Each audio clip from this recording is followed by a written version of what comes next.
It was difficult to tell when I woke up. The world was fuzzy and dim. I couldn't keep a coherent thought for more than a minute. My sanity was fading.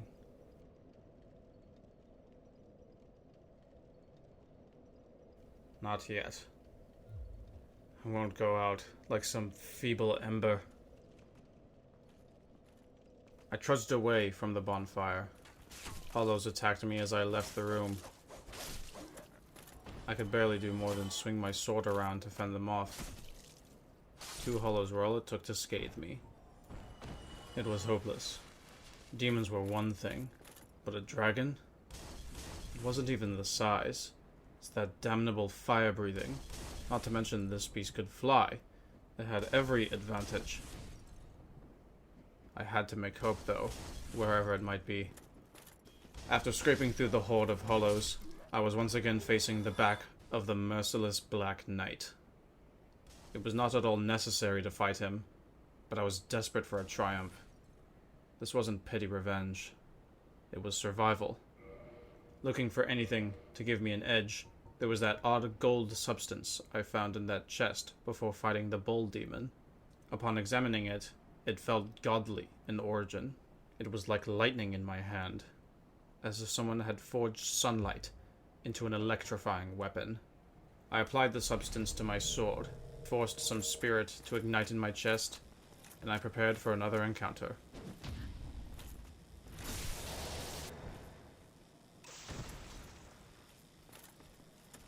I can't recall much of my thought process during the actual fight.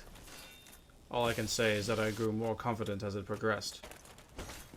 The lightning eventually wore off my sword, but I didn't notice when. I was ensnared. I didn't come out of it unharmed, but I pierced the knight's armor enough to fell him. Upon death, he dropped a large stone and his sword. My hunch of the knight having demonic essence was correct.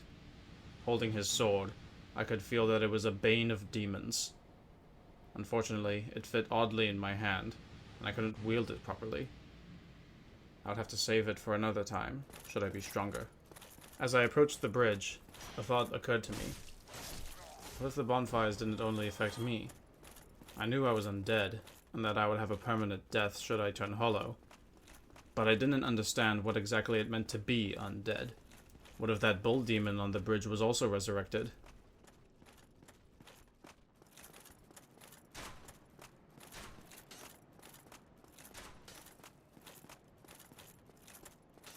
Nothing. The bull demon was truly dead. Fear, however, remained in me. How was I to deal with that dragon? I reached the second bridge where I was last killed and approached cautiously. I was not eager to die again so quickly, so I explored an alternate route. Another knight stood still. He was less menacing than the Black Knight, but I wasn't in a trusting mood.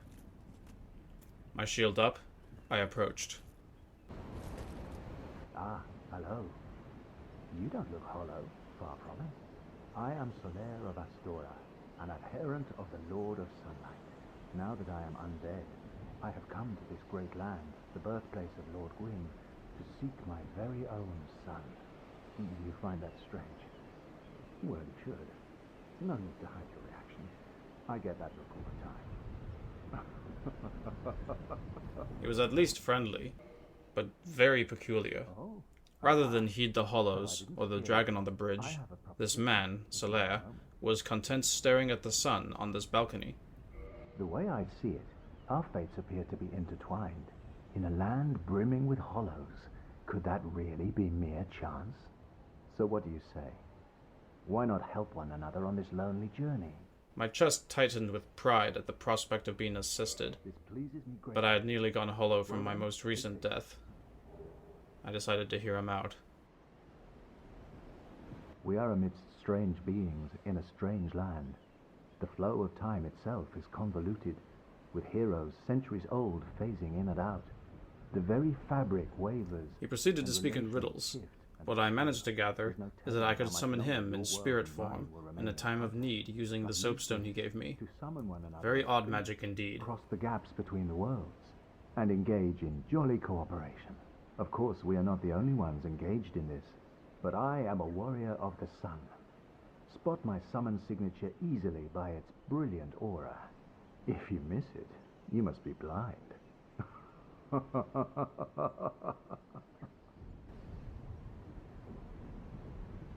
After Oh, that, hello he there. wouldn't keep me. I will stay He seemed behind set on and gazing at the gaze sun. Being the only friendly sun is a person I had met wondrous since body, Firelink Shrine, like a I magnificent wanted to stay a father. little longer. If only I could be I entertained so his grossly infatuation with the incandescent. sun and gazed alongside him.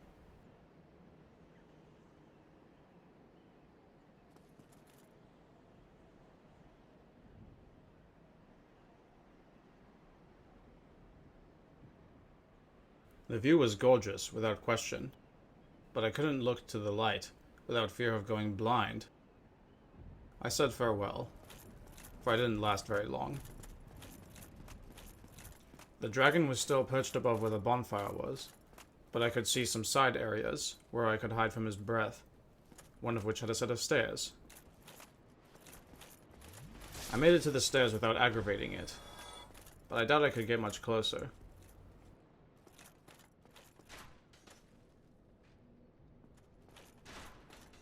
I went down the stairs and found a ladder.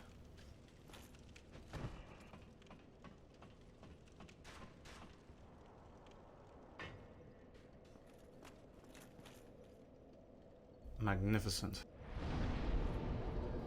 The shortcut was welcome, but the way forward was nonetheless still treacherous. I couldn't beat the dragon while it was still up there. My mind drifted, and I felt the world go fuzzy again. I can't afford to take such lethal risks. I decided I shouldn't plan on killing it, at least not yet, but I thought I might get a chance of slipping past it. Resting for a bit, I clung to my pendant. Any picture there may have been was already faded, but despite that, I felt comforted. Still, however, the more time I wasted away tightening my grip on sanity, the closer I felt to losing it. I then recalled the ramblings of that crestfallen knight. He mentioned restoring my humanity, and how I can collect it off of corpses. I had no idea what he meant, but I remember that strange black substance that I collected off of the Asylum Demon. There was some more at Firelink Shrine, and the Bull Demon dropped some as well. I took it out and examined it.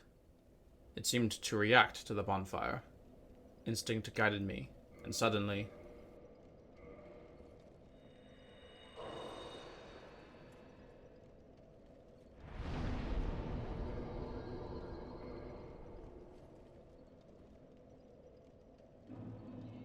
my shriveled flesh felt the pumping of blood once again. My vision cleared, and I once again felt the cold rush of air on my skin. It was the first time since before the asylum, a time I still fail to recall, that I felt alive. I only relished in this for a few moments before remembering my goal. The answer came to me surprisingly quickly. Oh, still keeping your marbles all? Then go ahead. Don't be a nitwit. Never hurts to splurge when your days are numbered. The merchant sold a bow and some arrows. If I could shoot the dragon from behind cover, I could lure him onto the bridge, where he would have limited movement. I bought the equipment and made my way back to the dragon, hoping I wasn't about to commit suicide.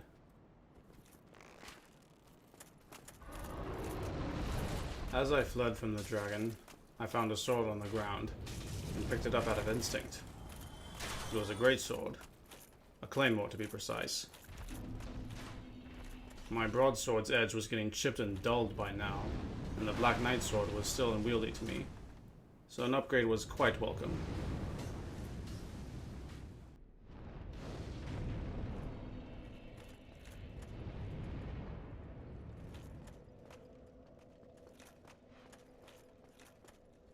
The dragon flew off after I was behind cover for long enough, and I rested at the bonfire.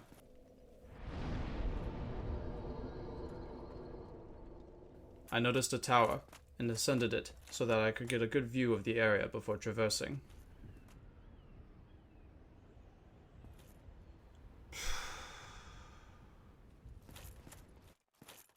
The way forward was guarded by a large group of hollows, as well as a giant armored boar. After resisting the urge to complain about the number of absurd beasts in this place, a thought occurred to me. Why was this boar here? I assumed the place was once fortified with undead, and that they all went hollow.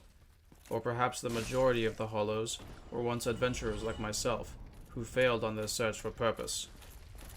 That didn't explain the demon, the dragon, the black knights, or this boar, who was clearly still alive and armored for combat. The knights seemed to have their own agenda, but they paid no mind to the hollows, and I doubt they were in league with the demons. It was then that I felt that this was somehow all organized.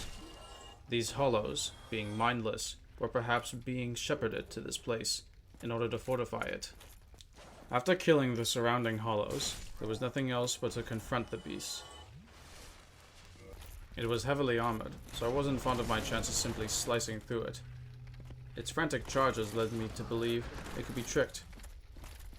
Up top, I found a skull-like object that enraged the beast. Perhaps this is how they controlled it. I threw it in the nearby fire, and the boar lost all sense of reason.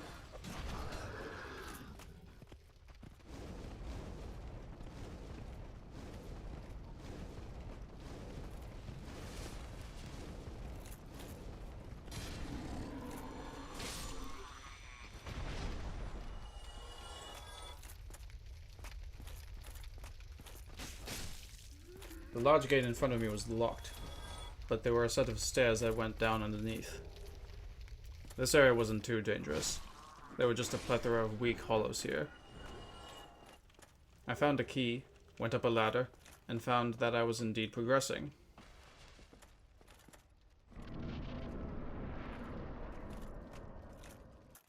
I found hollows that were much more armored than the others. They were quite dexterous as well, as if they had retained the skill they had in life.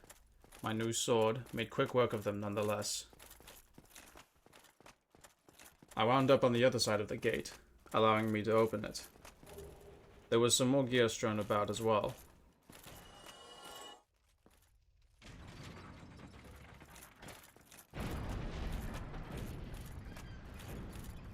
Heading back into the building, there was a rather large knight. He was bigger than the Black Knights, but he was less imposing and clearly hollow. So I challenged him. My confidence at this point was bloating, and killing this knight didn't help. I found a very strange object in the building. It seemed alive, almost. This place must have been a church. I went up the stairs, and after killing another armored hollow, came across a most aggravating opponent. He was backed by a horde of weaker hollows, and I had to use the narrow hallway to my advantage. This opponent was a spellcaster wielding a trident. He used his witchcraft to make the hollows stronger. I refused to be bested by such cowardly tactics. By the time I finished them all off, I was tired and low on Estus. The bonfire was a long ways away by now. I wasn't eager for any more fighting. Exploring a hallway, I found a man in bright armor imprisoned. He was shifty, but he asked for freedom in exchange for a reward. Turns out that key I found went to his cell. Could you help me? As you can see, I am stuck without recourse. I had doubts about freeing him, but I was reminded of that girl imprisoned in Firelink Shrine. Thank you. The only reason I had to leave him here was that his manner of speech left an odd feeling in my stomach. I decided that my gut was not reason enough to leave a man for dead, And I guarantee so I freed him. only later. I reached the top of the church and found the roof.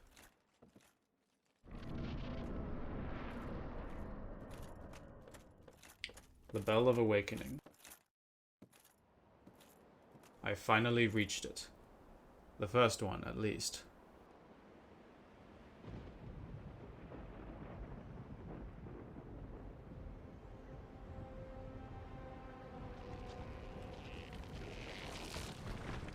Naturally, it was guarded.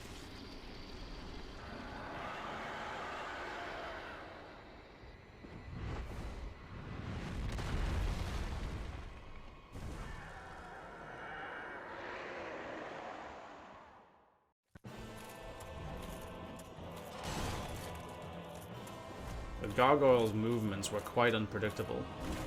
It had a halberd in its hands and an axe on its tail. My sword was able to get through the stone exterior, but it was no less hard-fought. Once again, I found myself questioning the nature of the enemy. If the prophecy spoke of an undead ringing the bell of awakening, why was there a beast enchanted to guard it? Who could gain from preventing the prophecy coming to fruition? My patience wavered, and I worried about being bested. In a moment of desperation, I wrapped around the gargoyle and cut its tail clean off. A second gargoyle attacked me from behind. I was caught between the two of them, and inevitably,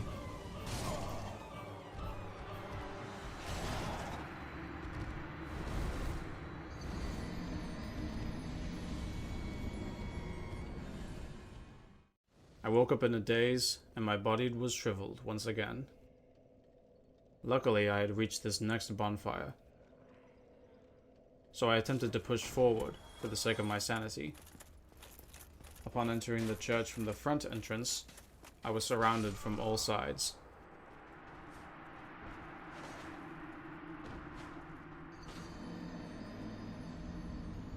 Relentless, I threw myself into the horde again and again, not once reaching the gargoyles.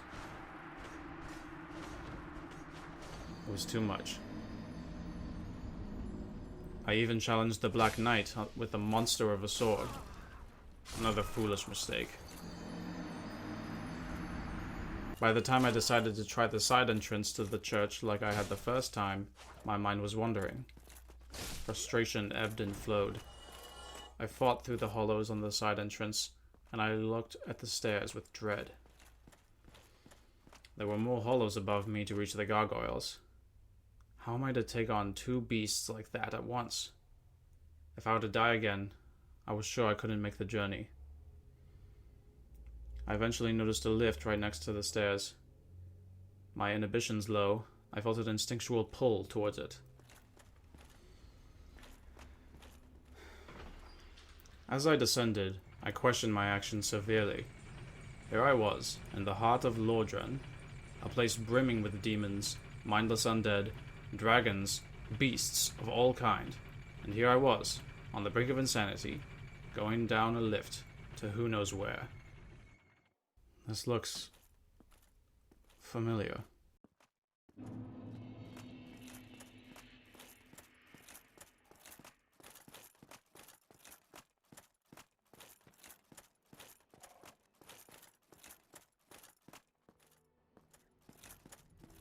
Utter relief washed over me. Relief so powerful that any possibility of going hollow left my mind entirely. I used another humanity, something I noted to be careful of, as I was in short supply, and made my way back. On the ride up, I contemplated on how to beat the gargoyles. I reasoned that with enough determination and skill, I could best the both of them at once, but it was still risky. I needed an advantage so great that it would nullify the fact that they outnumbered me. Then it came to me. If my enemies were to engage in jolly cooperation, so would I.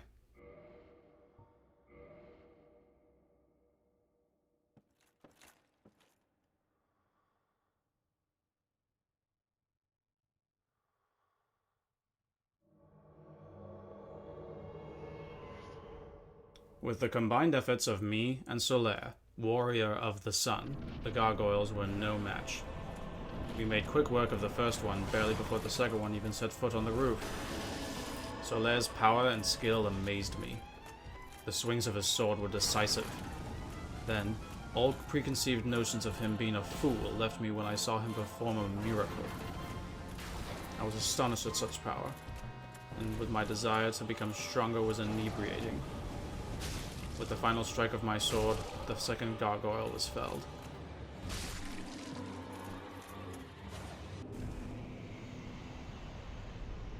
After victory, the phantom of Solaire vanished. As he disappeared, I tried to exchange a look of gratitude with him. I'm sure I'll see him again. But before then, I must be stronger. Much stronger. I went for the tower and climbed up the ladder before reaching the bell. This was it.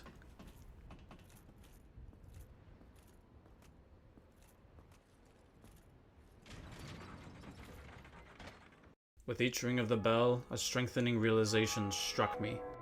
I was halfway to knowing my fate, my purpose. Oscar had died, not understanding his fate. The undead in Firelink Shrine were content with their complacency, willing to rot with time. Solaire was different. He understood his purpose, and he had the strength to pursue it. I made a silent challenge to him then. I would realize my fate, before Solaire realized his. One bell rung, one to go.